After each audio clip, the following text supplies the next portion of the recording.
नमस्कार, माझं नाव स्मिता महेश निकते. मी सोलापुरात राहते. गेल्या वर्षी 14 जानेवारीला लव जिहाद आणि धर्मांतरण विरुद्ध एक कायदा गठन करण्यासाठी समिती स्थापन करण्यात आली होती. याला 1 वर्ष उलटून गेलं. ना ती समितीचं पुढे काय झालं ना तो कायदा गठीत झाला. आमच्या मुली दिवसेंदिवस लव जिहादला बळी पडत आहेत. मुलींचे धर्मांतरण केले जाते, त्यांना बीफ वगैरे खाऊन घातले जाते आणि जीवे मारले जाते. मग सरकार किती दिवस अजून झोपणार आहे? आमची सरकारकडे निवेदन देऊन आम्ही अशी मागणी करतोय की लव जिहाद विरुद्ध आणि धर्मांतरांविरुद्ध कायदा हा पारित व्हायलाच हवे. लव जिहाद आणि गोहत्या बंदी, त्याचप्रमाणे धर्मांतरांच्या विरुद्ध कायदा हा व्हायलाच हवा.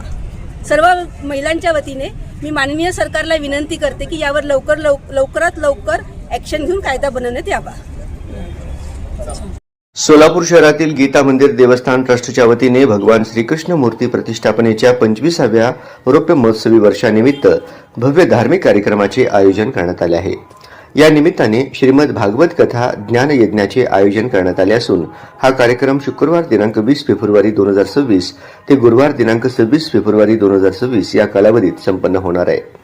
कार्यक्रमाची सुरुवात शुक्रवार दिनांक 20 फेब्रुवारी रोजी सायंकाळी 7 ते 9 या वेळेत होणार असून पुढील दिवसांमध्ये सकाळी 7 ते 9 आणि सायंकाळी 7 ते 9 या वेळेत कथा प्रवचन होणार आहे.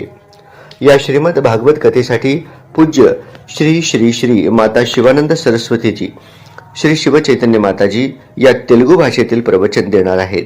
हा धार्मिक सोहळा गीता मंदिर देवस्थान गेंट्याल टॉकीज जवळ सोलापूर येथे आयोजित करण्यात आलाय.